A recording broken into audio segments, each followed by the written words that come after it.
Hello, all. Hope you're having a great day today. Today we are talking about sport culture, innovation, and diversity. And this is part 1 of chapter 6. Here we go. Change is a fact of life. Your ability or inability to change with the ever-shifting demands of the business environment may make or break your career. And if you're to succeed in management, one task you must learn to do and do well is to implement change. In this chapter, you will learn to identify and overcome resistance to change, which can mean the difference between a successful transition and a failed one. You will also need to work within the sport organization's culture. You will need to be able to work with a diversity of people, and you may be involved in an organizational development change intervention, such as team building.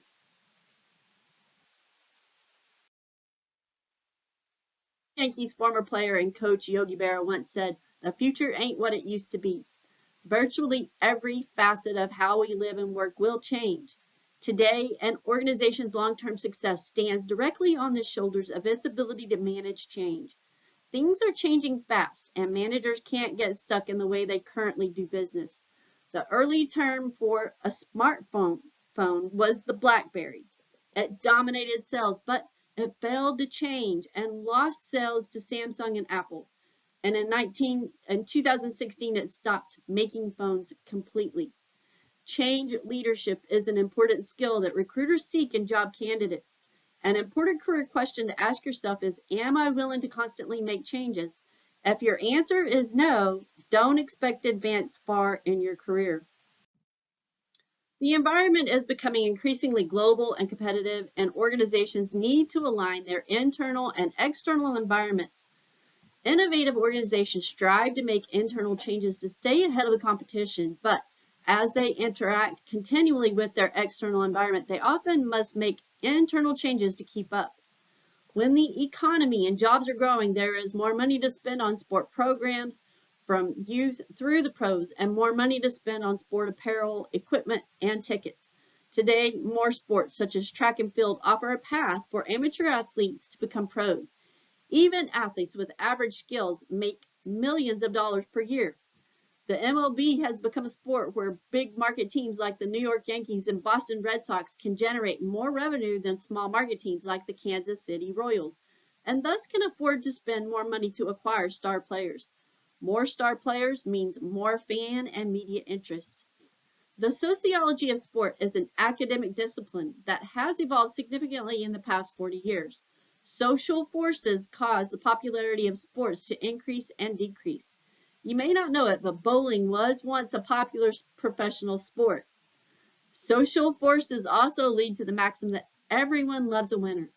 Fan attendance at games does change during winning and losing streaks. Teams must take into consideration the diverse populations in their marketplaces. As the U.S. white population continues to decrease and Hispanic and other minorities increase, teams should recruit minorities who will attract fans. Some teams already offer media and marketing materials in other languages. Sport apparel and equipment companies like Nike and Under Armour continue to improve their product to improve athletic performance. Information technology is very different today than it was only a few years ago. Fewer sport fans are getting their sport news from print newspapers and traditional TV broadcasts. Leaders manage change every workday. Managing change requires conceptual skills to understand changes in the environment, and it requires decision-making skills to effectively implement the management functions to make the changes. When you set an objective, the plans that you develop to achieve it require changes. Organizing structures and job designs produces changes in working relationships and in the work performed.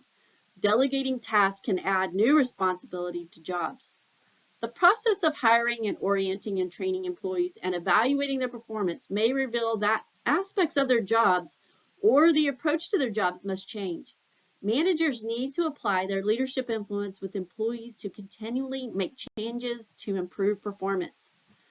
Controls are used to monitor progress toward meeting objectives, and changes are made to keep on track to achieve the objectives. The 4 variables of change: strategy, structure, technology, and people refer to what organizations must adapt to, adjust, shift, or recreate to stay current. to keep or grow share or to remain viable as they are bombarded with changes they must address in the marketplace, as you see here in Table 6.1. You need to consider how a change in one variable will affect the other variables through the system's effect and plan accordingly. Organizations adjust strategies in order to adapt to changes in their environments. Structure typically follows strategy. In other words, a change in strategy changes structure. Over time, organizational structures evolve to adapt to emerging needs. Technology increases productivity and thus helps organizations gain competitive advantage and improve our quality of life. Technology advances 2 or 3 times faster than organizations can keep up with. Technology, especially the internet and smartphones, has changed the way we live and work, and often drives changes in strategy, structure, and people. Systems process is the technology used to transform our inputs into outputs. Every organization has some type of operations department that has a systems process to create its goods or services, and technology is what makes the systems work. With the advent of the computer, organizations have radically changed the way that we do business using big data. Management system, information systems, or MISs, also called information systems, are informal systems for collecting, processing, and disseminating information that aids managers in decision making. MISs centralize and integrate the organization's key information, such as finance, production, inventory, and sales. Departments plugged into MISs can better coordinate their efforts, and this translates into a more focused organization and higher productivity. Computers and other machines have enabled organizations to replace people with robots. Automation has increased the speed of making athletic equipment and its quality and helped keep prices down. Automation takes away some jobs and adds others.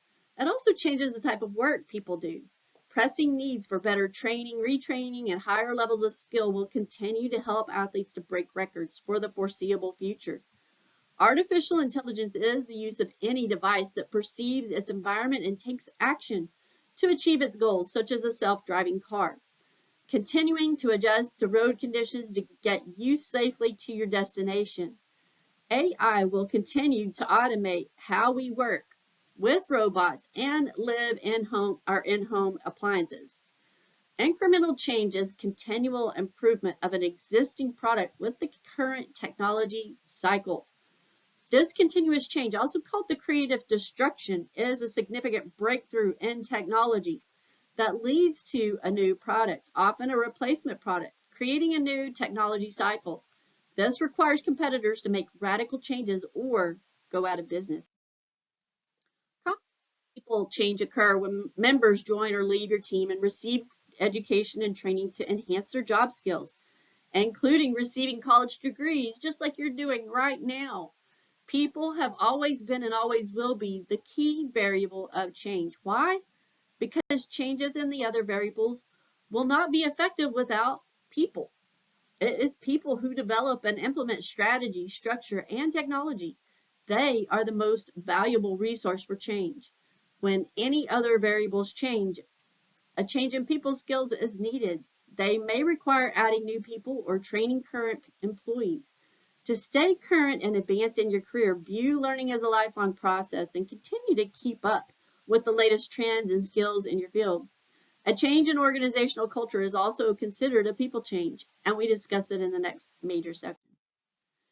People in the midst of change commonly go through 4 distinct changes in the change process: denial, resistance, exploration, and commitment. The first stage, denial. When people first hear rumors that change is coming, they go into denial. Oh, it won't happen here. Prudent managers manage change proactively. They don't wait until change rudely knocks on the door. They start addressing the change and its ramifications early on to both lessen the impact of the change and smooth the transition. Second stage is resistance. Once people get over their initial shock and realize that change is going to happen, they often doubt there's a need for the change and resist changing. We all tend to resist change, and we discuss the reasons why in the next section. Stage 3 is exploration. When implementation begins, people explore the change, often through training, and they begin to better understand how it will affect them. It is helpful to solicit input from those affected. Inviting and encouraging them to be part of the change process are important to successful implementation. And stage 4 is commitment. Through exploration, people commit or don't commit to make the change a success. One's level of commitment can also change.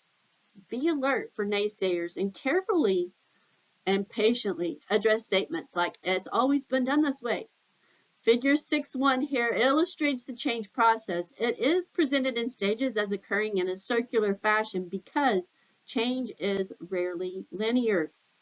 People go back and forth. They waver in their resistance and the commitment as the arrows show.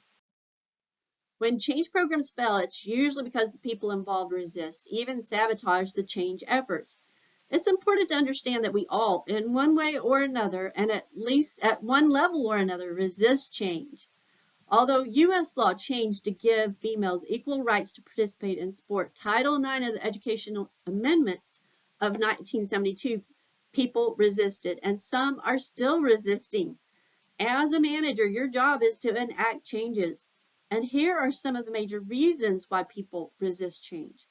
We fear uncertainty and learning.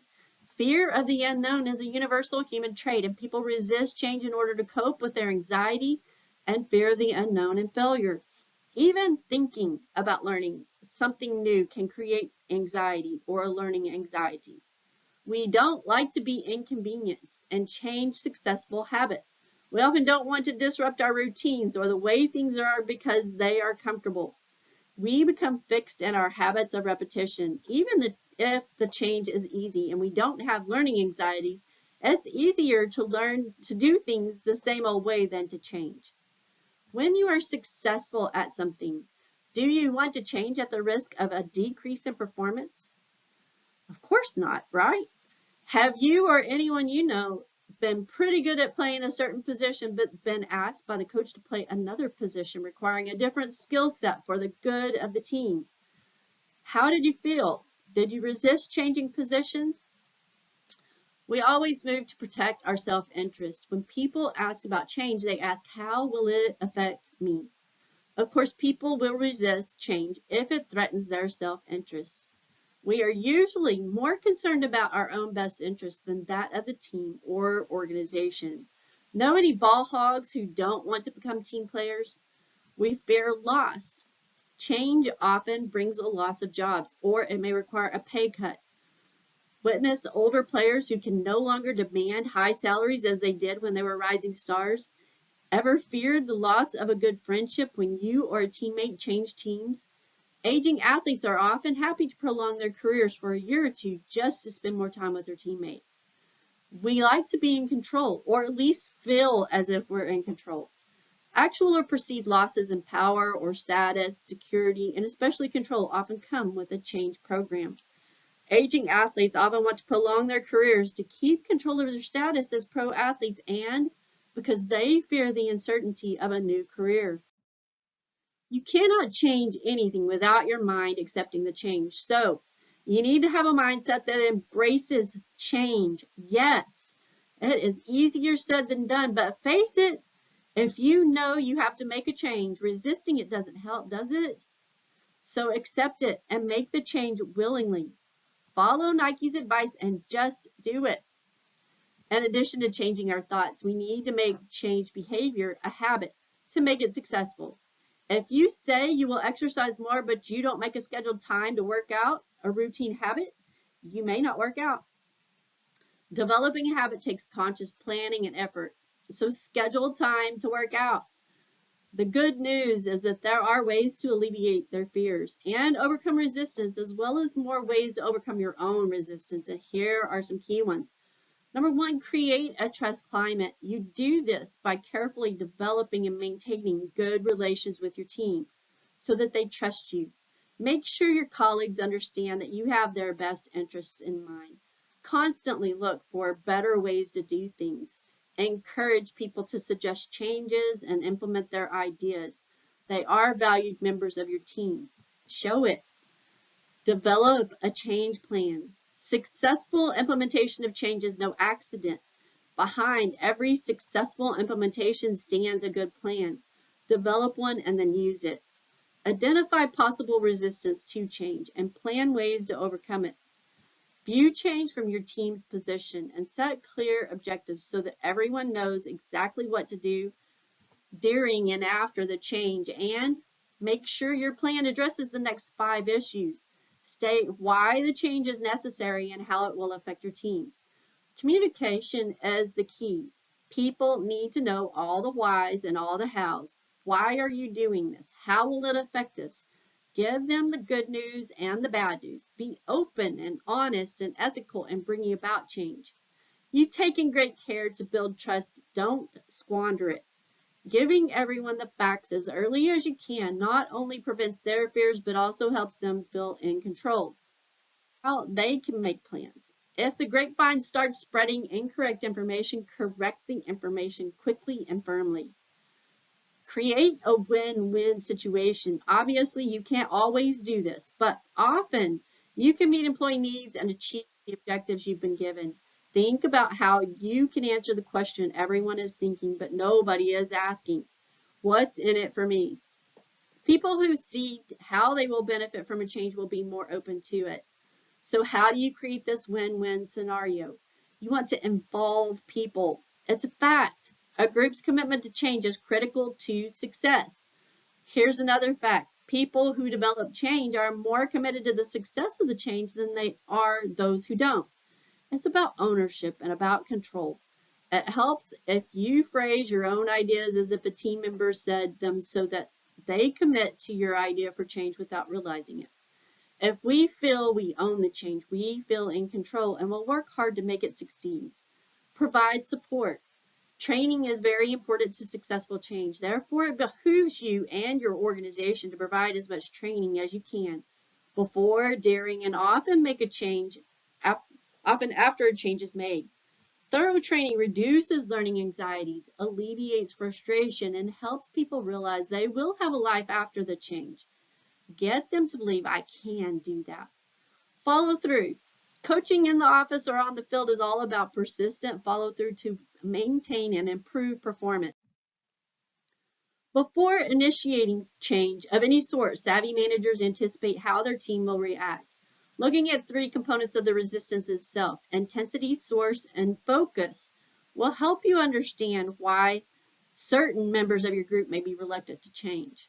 We all view change differently. Some of us even thrive on it with a low intensity, and others are upset by having to change. Most of us resist change at first by gradually accepting it with medium intensity.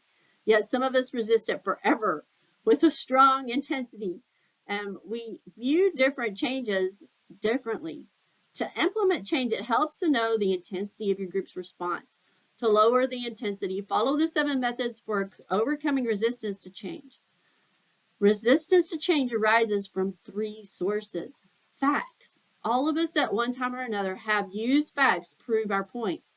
Using facts can help overcome others' fear of the unknown and uncertainty about the change. Beliefs. Factual statements can be proven, but beliefs cannot because they are subjective opinions. They are our perceptions. How we perceive a situation colors whether we believe that a change will be beneficial or detrimental. People sometimes resist change by refusing to believe facts, even though they are proven. It's often hard to prove how a change will affect your team, so the issue becomes a matter of their beliefs versus yours. Our beliefs are influenced by others, so it helps to get a person that your team members trust to encourage the team members to make the change. And values. We have beliefs about everything, but values go beyond beliefs because what we value is extremely important to us. Values pertain to right and wrong behavior, and often our ethics and religion. And values help us prioritize what is important. Sometimes the facts collide with our values. In such situation, values often win. When we resist change, we do so from 3 viewpoints. That is, we choose a focus. Ourselves, and all of us ask, what's in it for me? What will I gain or lose through the change? When we perceive correctly or incorrectly that a proposed change will affect us negatively, we will resist the change. Others, after considering what's in it for us, or when the change does not affect us, we consider how the change will affect other people who are of value to us. We believe the change will affect important others negatively. We may also be reluctant to embrace the change. And the work environment. The work environment includes where we work and the work itself. We like to be in control of our situation, and we resist changes that take away our feelings of control. How has a manager asked you to do a task you didn't want to do? The resistance matrix in figure 6.2 gives examples for each component. Use the matrix to identify the intensity, the source, and focus of your team. This will help you decide which strategies will lead people to buy into making the change work. Note that intensity is outside the matrix, because it can be strong, moderate, or weak for the other 9 components. That is all I have today. You guys have a great day. I'll talk with you soon. We will be going into part 2 of chapter 6. All right. Take care.